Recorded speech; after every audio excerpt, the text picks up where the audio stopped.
ఒక్కరికి కూడా అన్యాయం జరగకుండా ప్రతి వాడికి ప్రభుత్వం యొక్క సంక్షేమ పథకం చేరాలి అని రైతు భరోసా నిధులు ఖాతాలో పడాలన్న ఆలోచనతోని మా మంత్రివర్గము స్టేక్ హోల్డర్స్ అందరితో చర్చించడానికి ఒక నివేదికను తయారు చేయడానికి మంత్రివర్గ ఉపసంఘాన్ని నియమించినము.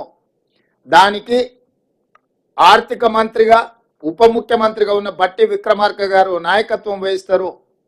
వారితో పాటు వ్యవసాయ శాఖ మంత్రి తుమ్మల నాగేశ్వరరావు గారు, అదేవిధంగా మా ఎలక్షన్ మేనిఫెస్టో కమిటీ చైర్మన్, ఎందుకంటే ఎన్నికల్లో మేము ఇచ్చిన హామీలు వివిధ జిల్లాలు వివిధ ప్రాంతాలలో పర్యటించి ప్రజల యొక్క సూచనలు సలహాలు పరిగణలోకి తీసుకొని ఎన్నికల మేనిఫెస్టోని తయారు చేసిన సహచర మంత్రివర్యులు శ్రీధర్ బాబు గారిని, అదేవిధంగా రెవెన్యూ శాఖ మంత్రి పొంగులేటి శ్రీనివాసరెడ్డి గారిని కమిటీలో సభ్యులుగా చేర్చడం జరిగింది.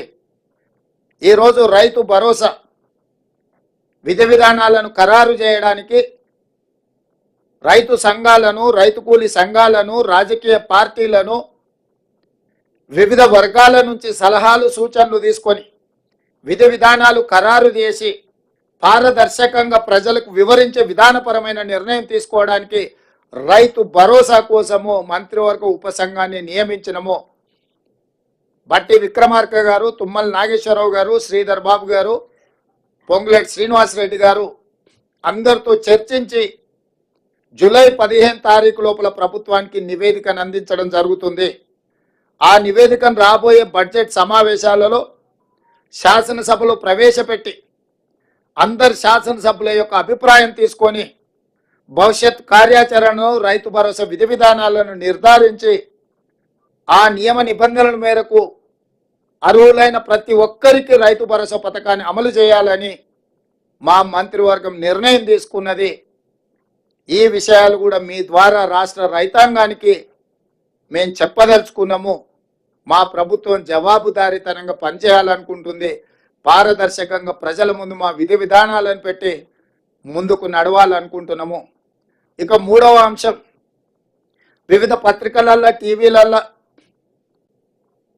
కొన్ని పొలిటికల్ పార్టీ ఓన్డ్ మీడియా కూడా రకరకాల రాద్ధాంతాలు, విషయాలను చిల్వలు పలువలు చేసి లేదా ప్రభుత్వం మీద అపోహలు కలిగించడానికి లేదా ఎక్కడో సమావేశాలలో ఉన్న మంత్రులను, ఎమ్మెల్యేలను లేని వార్తల్ని ప్రశ్నల రూపంలో వాళ్ళని అడిగి వాళ్ళతో ఏదో ఒకటి మాట్లాడించి దానికి ప్రచారం కల్పించి ప్రభుత్వం యొక్క ప్రతిష్ట దెబ్బతీయాలని ప్రయత్నం చేస్తున్నారు.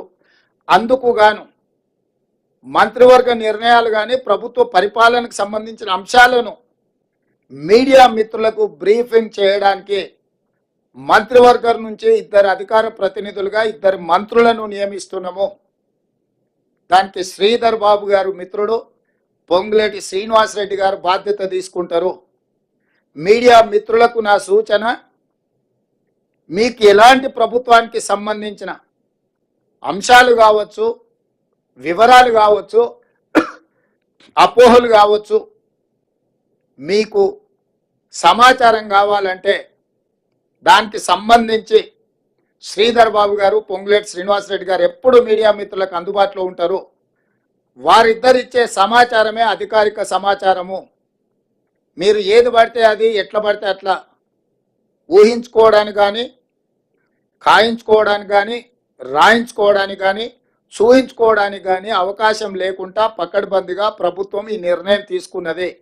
కాబట్టి మీడియా మిత్రులకు ప్రభుత్వానికి సంబంధించిన ఏ సమాచారం కానీ లేకపోతే ఏ అపోహలను తొలగించుకోవడానికి వారిద్దరు అందుబాటులో ఉంటారు. మా ప్రభుత్వం పక్షాన పరిపాలనకు సంబంధించి మీకు ఏ వివరణ కావాలన్నా 2 మంత్రులు అందుబాటులో ఉంటారు. కాబట్టి ఇక నుంచి మీకు ఏదైనా సమాచారం అవసరమైతే ఆ 2 మంత్రులను సంప్రదించాల్సిందిగా మీడియా మిత్రులకు నేను తెలియజేస్తున్నా.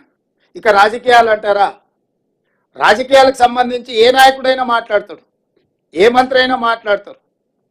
దానికి